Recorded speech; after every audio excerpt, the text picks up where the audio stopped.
So here we got, there's a lot of shooters obviously at E3, and a lot of them maybe don't have co-op. Some have co-op, it's like a feature tacked on to the side of it kind of thing. This one, with like Army of Two, is co-op. Yeah. It's about playing the game, you know, with your partner and using the tools we give you to solve it. So in this case, this door is locked here, so I'm going to boost up my buddy here to get him up and go unlock it on the other side. But what he's going to see when he gets up there is another hostage situation. But I obviously cannot see it, so I'm going to pull up my co-op playbook that I was talking about before. Okay, it's the green or the gray screen. He's going to tag the situation on the other side here, so I can see the two bad guys and the civilian. And I pull out my sniper rifle.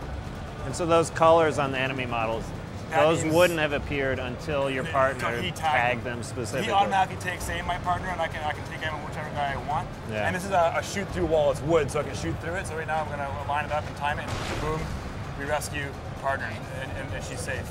So he's gonna come down the ladder there and let me through. So again, it's this idea of giving the players choice. That guy could have just sprayed down there and killed everyone, but you know, if you want to handle it a different way, you can use these tools we give you. Right. And this organic feeling of just like making the players, like you and me playing on the couch, we can say, how are we going to do this? Right. And that's what co-op is, right? It's about you and me talking as players, not about like the players on screen touching. Yeah. Okay. So it's more strategy. Yeah, absolutely. Okay. It sort of feeds into another system that we're not going to see here, but the morality choices that you have throughout the game. Yeah, as well, absolutely. We've been showing that, but I can see it here. We've been showing it, and that plays into it as well. Yeah. This is another thing. Obviously, aggro is a big thing in the first one. This is another way of doing it. I get full aggro here.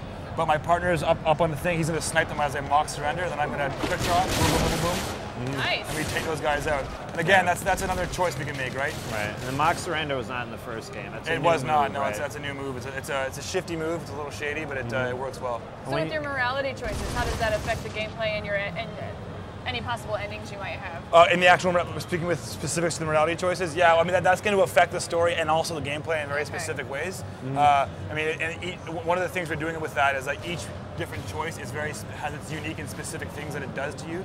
So each choice has its own weight. Who's shooting me? Oh, this guy's not dead yet. He was crawling away there. It's an so oh, go ahead. So enemies, you were talking about AI symmetry earlier today as well. Yeah. So like AI enemies can heal them, so they can do everything that you could do in the first game. So like if one of them's down but not dead, the partner will come up and heal him, bring him back to life. So yeah, absolutely. Yeah. So we want to give the all the abilities the players have to the enemy, to give them that kind of depth and that feeling that they're in the world and they're invested and they're thinking, you know, and they're using the different tools that are available to them.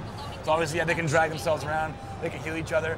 What's cool about that, it gave us these kind of emergent strategies where we saw testers like shooting one guy and like letting him there as bait, and the other ones come to heal him. They just pick them off one at a time and stuff. That kind of stuff is pretty neat. Yeah, so you'll see here. Obviously, we're not a sci-fi shooter, so we can't have guys beaming in or crawling out of the ground and stuff. So we have to have interesting ways of bringing them into the environment. So this is like an example. We have APCs there and guys carrying in over the walls, and just making them like they're actually in the world and they're aware of their surroundings. This is kind of an example of what a firefight will be like in the game. Obviously, it'll be a lot longer, and it's not as fun to watch me play as it is to play. But you know, it's kind of the intensity level is there, and we're kind of just getting that sense that the guns are really powerful. When we shoot guys, they really go to the ground. Like his helmet pops off, you get that sense that your weapons are really, really strong. So would you say that you made this game for the fans of one, or can anybody pick this up and get involved? Well, we definitely wanted to keep the fans of one with us, you know, because we had a lot of great fans and a lot of great support, and we wanted to make them happy as well. We also wanted to bring in new shooter people and maybe fans of not shooter, right? So we want to bring some other elements in at the same time as keeping that base that we had that was really strong, which was the co-op, obviously. So how do you reference the first game for those of us that might not have played it? As in the story? Well, I'm just asking. You should go play it now because it's really good. You should go buy it. It's you can still available at all the stores and get some good references there. We will talk about the other story in this story as well, and there'll be some connections to it, obviously. I'm going to shoot that guy in the back.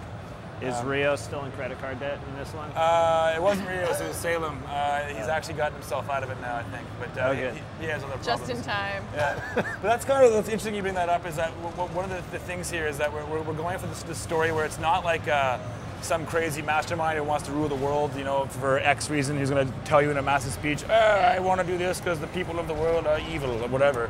We want to tell the story about Rios and Salem and the situation that they do, and what they do, how they interact getting out of the situation that they aren't supposed to be in, right? So it's more of a story of survival than it is a story of, you know, saving the planet, because you've all saved the planet in any game. And honestly, 500 times. Save the planet. So Who cares? Yeah, whatever. And Can you tell it's day 3? Right? I'm so sleepy. Go ahead and blow it up. Saving what planets, Find a whatever. new one. Being a hero. That's right. That was one of the really cool things about the first one. It's good to hear it's continuing this, is like the human characterization. It wasn't like a generic or a sterile kind of super soldier in armor. It was That's like it. It was like, you know, it was like your big brother has a credit card debt and like believes in aliens or believes like the CIA is out to get you. Sounds like me, actually. Well, thanks so much, guys. Is there anything that we didn't touch upon that you want to quickly throw out there? No, I mean, the one thing we've been showing, we haven't been able to show you here, is the gun weapon customization system, which is really, really strong. I'm really excited about it. It's super deep and has this great idea of kind of Lego for guns. Any part of any gun going in the other gun, you can make these kind of crazy Frankenstein things that identify you. It's pretty sweet. Which we're totally not going to show because we don't have any time. When can people look forward to playing this? Be a winter 2010 will be coming out, available for purchase. Awesome. Well, thank you so much. Don't holster your sidearm just yet. We've got a special look at the grinder coming right up.